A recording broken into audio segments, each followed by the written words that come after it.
오래전 하느님께서는 절대적인 방법, 곧 우리 언어를 사용하셔서 당신이 누구신지를 계시하셨고 우리 인간 존재와의 관계를 정립하셨습니다. 이 부분에서의 절정은 다름 아닌 로고스, 하느님의 말씀, 그 말씀이 강생하셨다는 것입니다. 우리들 가운데 생활하시고 사시기 위해 오셨습니다. 그러므로 하느님의 말씀은 하느님과 인간 사이의 가장 깊은 관계를 통한 신비로서 항상 만남이 되는 것입니다. 우리와 소통하시려는 그분과의 관계, 그분의 뜻입니다. 하느님의 말씀은 그 절대성에 있어 우리가 그 말씀을 만나기 이전부터 우리의 말과 달랐고 중요했습니다. 하느님의 말씀은 창조합니다. 인간의 말로 우리는 많은 것을 할 수 있지만 하느님처럼 창조할 수는 없습니다. 하느님의 말씀은 음식이 우리 육신에 양분을 주듯 영혼에 양분을 주며 이 부분이야말로 하느님의 말씀이 지닌 중요한 형태가 아닌가 싶습니다. 에제키엘 예언자는 말합니다. 사람의 아들아, 내가 보는 것을 받아 먹어라. 이 두루마리를 먹고 가서 이스라엘 집안에게 말하여라. 우리가 살아가는 데 있어서 힘이 되어주는 것은 음식입니다. 하느님의 말씀도 우리에게 이런 역할을 함으로써 영원히 살고 이로써 우리가 활동할 수 있는 가능성을 제시합니다.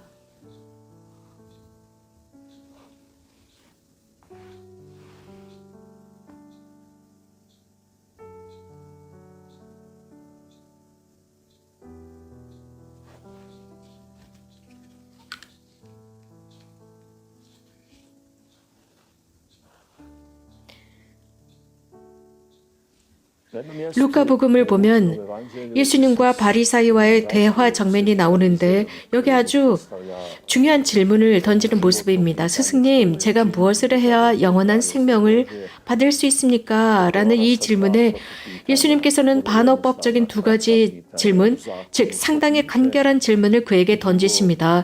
즉 율법에 무엇이라고 쓰여 있느냐? 너는 어떻게 읽었느냐? 예수님께서 그의 질문에 답을 하시기보다 이 두 질문을 그에게 던지시면서 순간 그가 하느님의 말씀 속으로 들어가게 만드십니다. 성경에 기록된 바로 그것과 대면하게 만드신 것입니다. 하느님의 말씀에 무엇이라 기록되어 있는지 살피게 만들었습니다. 하느님의 말씀은 중요한 여러 다양한 특징을 지니고 있음을 우리는 알고 있습니다. 하느님의 말씀은 불변합니다. 예수님께서 마테오 복음에서 말씀하십니다. 이 계명들 가운데서 가장 작은 것 하나라도 어기고 또 사람들을 그렇게 가르치는 자는 하늘나라에서 가장 작은 자라고 불릴 것이다. 하느님의 말씀은 지속성을 지녔습니다. 예수님께서는 마테오 복음에서 하늘과 땅은 사라질지라도 내 말은 결코 사라지지 않는다 라고 하셨습니다. 하느님의 말씀은 객관성을 지녔습니다. 요한복음에서 예수님께서는 폐기될 수 없는 성경에서 하느님의 말씀이라고 하십니다. 하느님의 말씀은 영원성을 지녔습니다. 마테오 복음에서 모든 것이 이루어질 때까지 율법에서 한 자, 한 획도 없어지지 않을 것이다 라고 말씀하십니다.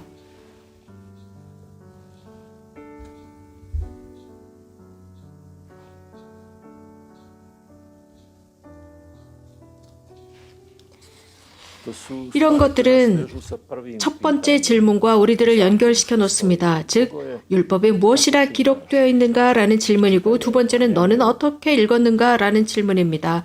읽기, 독서는 박구입니다.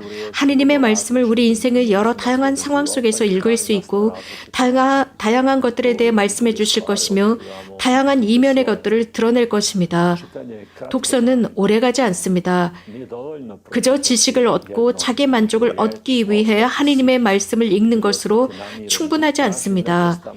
맛있는 빵을 한 번 먹었다고 충분하지 않고 날마다 음식을 섭취해야 하는 것처럼 영혼도 계속 음식을 찾습니다. 더 나아가 하느님의 말씀은 주관적으로 이해가 가능합니다. 말씀을 읽고 있을 때 우리 안에서 우리 인생이 바뀌고 우리는 본연의 모습 그대로 하느님과의 소통 속으로 들어갑니다. 이러한 독서 방법은 순간적입니다. 그래서 하느님께서 그에게 두 가지 질문을 던지십니다. 첫 번째는 우리가 하느님의 말씀으로부터 보고 이해하는 부분입니다. 두 번째는 하느님의 말씀과 우리의 관계를 바탕으로 사고의 방법이 바뀌고 인생관이 바뀌는 것입니다. 하느님의 말씀을 읽는 방법은 다양합니다.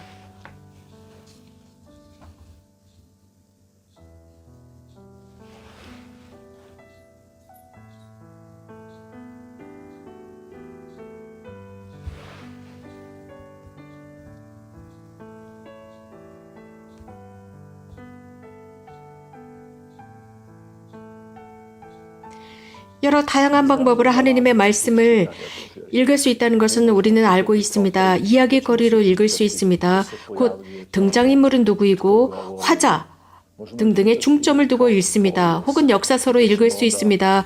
곧 하느님의 말씀에 대해 언급하는 시대적인 관점이나 혹은 이와 유사한 원전이 있다면 이를 적용하든가 유사성, 동일성 등등의 관점에서 읽습니다. 거룩하신 분과의 관계를 맺어야 할 필요성 때문에 읽을 수 있습니다. 예를 들어 성경으로부터 기도가 흘러나옵니다. 하느님의 말씀을 읽으면서 거룩하신 분과의 관계 속으로 어떻게 들어갈 수 있을까입니다. 당연히 사회적인 관계를 언급하는 하나의 텍스트로도 읽을 수 있습니다. 저자가 누구였고 어떤 언어를 사용하여 기록했는지 등등입니다.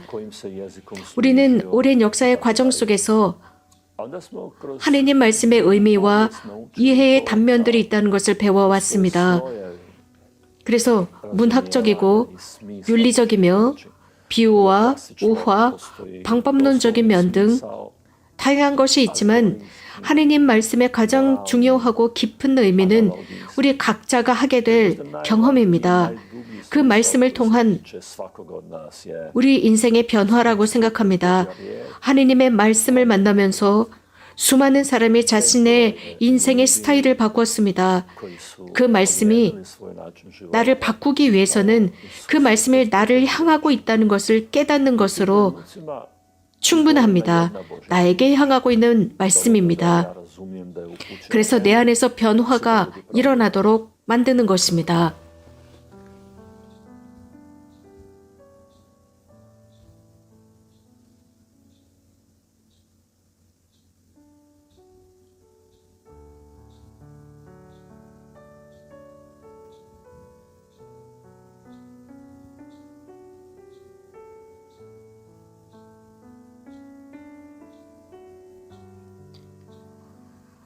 전통적인 분들을 봅시다. 성 안토니오 수도 원장은 성당 안으로 들어갔을 때 사제가 막 마테오 복음을 낭독하고 있었습니다.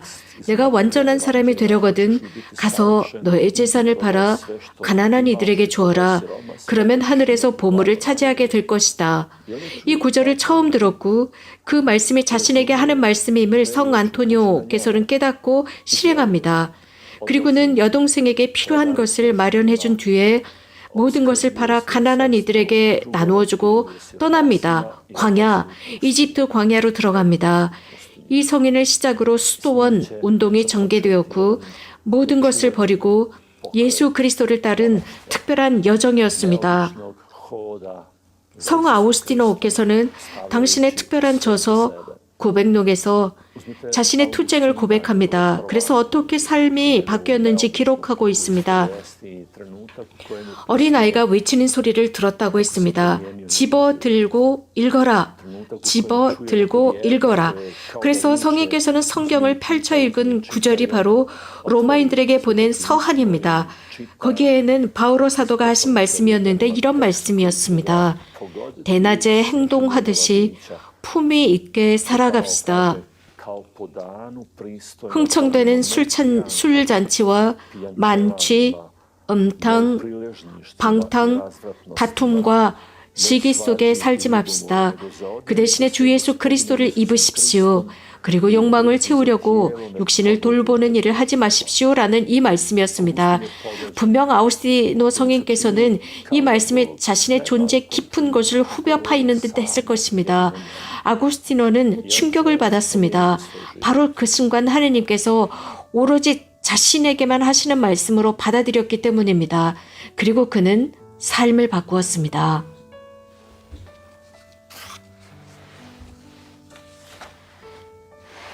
이처럼 수많은 경우가 있고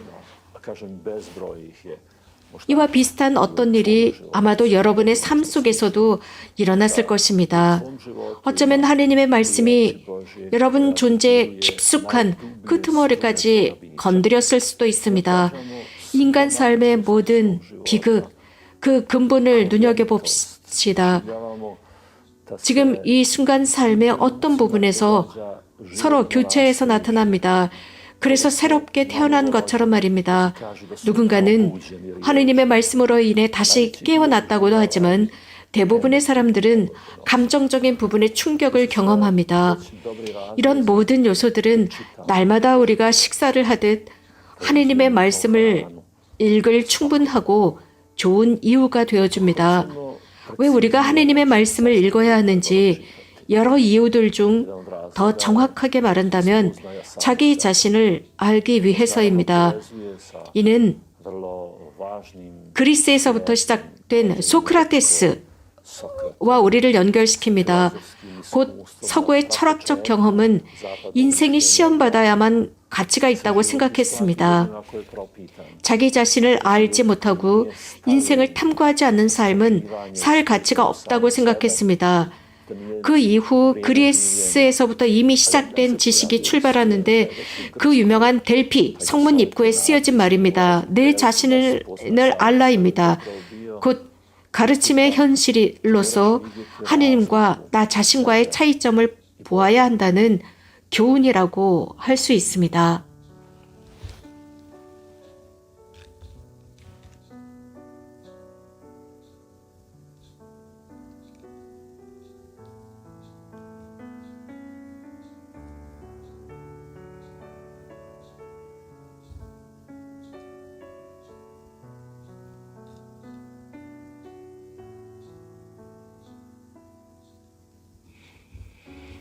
우리에게 있어서 하느님의 말씀은 그 자체로 항상 이러한 차이점이 있습니다. 우리는 하느님과 같지 못하지만 하느님께서 우리 가까이 오셨고 말씀 안으로 들어가셔서 그 말씀 속에서 당신 자신을 선물로 주셨습니다. 이는 그분 안에서 우리를 보고 그분의 빛, 곧 거울처럼 우리 자신을 봅니다. 하느님의 빛 속에서 자기 자신을 인식한다라는 것은 우리가 다른 방법으로 자기 자신을 아는 것에 도달하는 것이 아닙니다. 예를 들어 우리는 예술을 통해 자신을 알아봅니다. 그런데 평화롭지 못하고 다른 방법으로 우리 자신을 만나게 합니다. 음악, 문학, 영화, 사진 등 혹은 학문이 그렇습니다. 학문은 세상이 어떻게 돌아가는지, 우리가 어떻게 형성되었는지, 또 사물에 대한 이해를 더 깊이 하도록 요구합니다.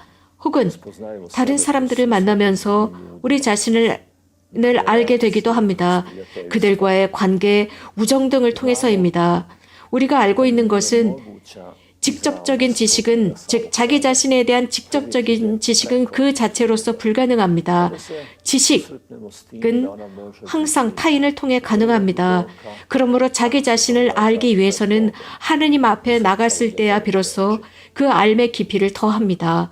그분 말씀의 거울 안에 있을 때 더 잘 알게 됩니다.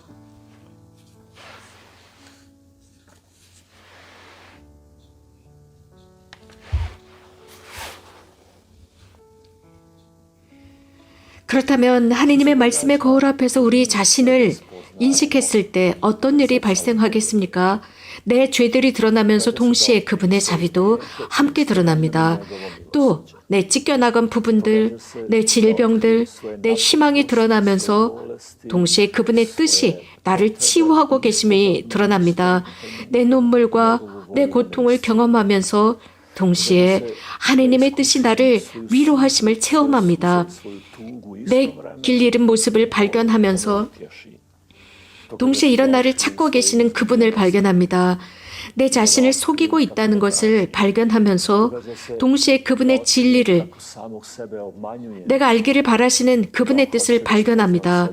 내가 죽을 운명이며 내 한계, 내 종말을 발견하면서 동시에 그분의 말씀이 영원히 지워질 수 없는 생명을 주시려 한다는 사실을 나는 발견하게 됩니다. 그렇다면 어떻게 하느님의 말씀을 읽어야 하느냐 하는 질문에 대한 답은 매우 쉽습니다.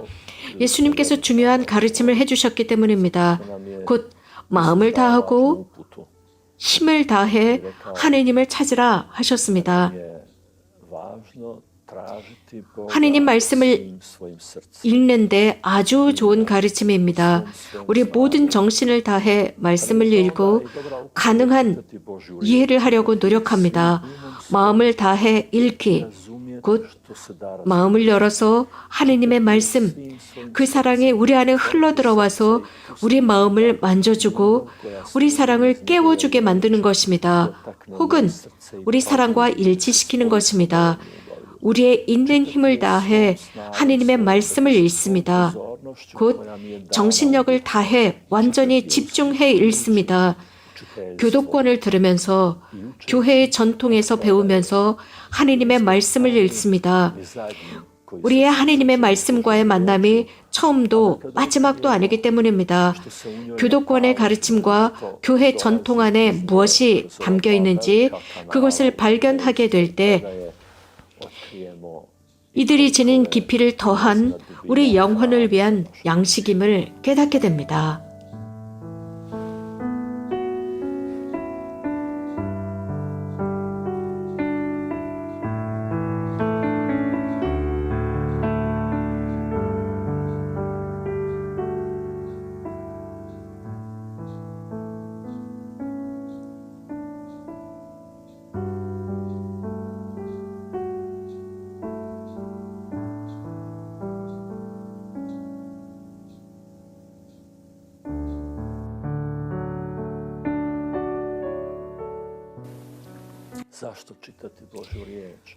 왜 하느님의 말씀을 읽어야 하겠습니까? 이유는 더 나은 세상을 만들기 위해서입니다. 우리 자신으로부터 보호받는 좋아진 세상을 만들기 위함입니다. 또 우리 관계를 알기 위함이고 이를 좀 더 좋게 만들기 위함입니다. 우리가 누구인지 배우기 위함이며 하느님의 사랑으로 우리 자신에게 양분을 주기 위함입니다. 그래서 어려운 순간이 찾아올 때 우리 안에 희망의 불을 밝히게 하기 위함입니다. 희망은 하느님께서 우리와의 관계성 안에서 소통함 속에서 하느님의 뜻으로부터 오는 것이 바로 희망입니다. 이런 방법으로 우리의 깊은 모습은 하느님을 닮아 있다는 것을 발견합니다. 그분과 같은 존재, 그분과 관계를 맺고 싶어하고 소통하고 싶어하는 존재입니다. 하느님의 말씀은 바로 이런 관계에 활력을 불어넣기 위해 우리에게 하느님께서 선사해 주신 것입니다.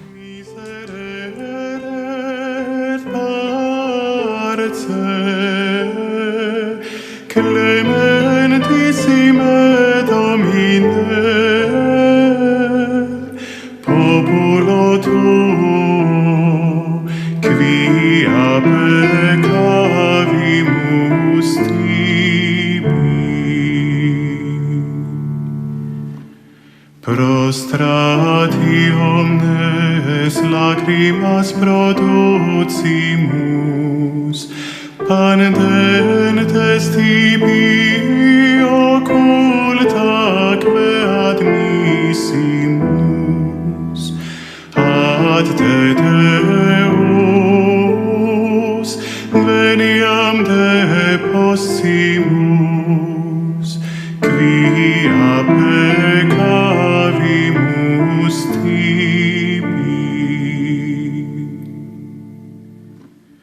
Confessio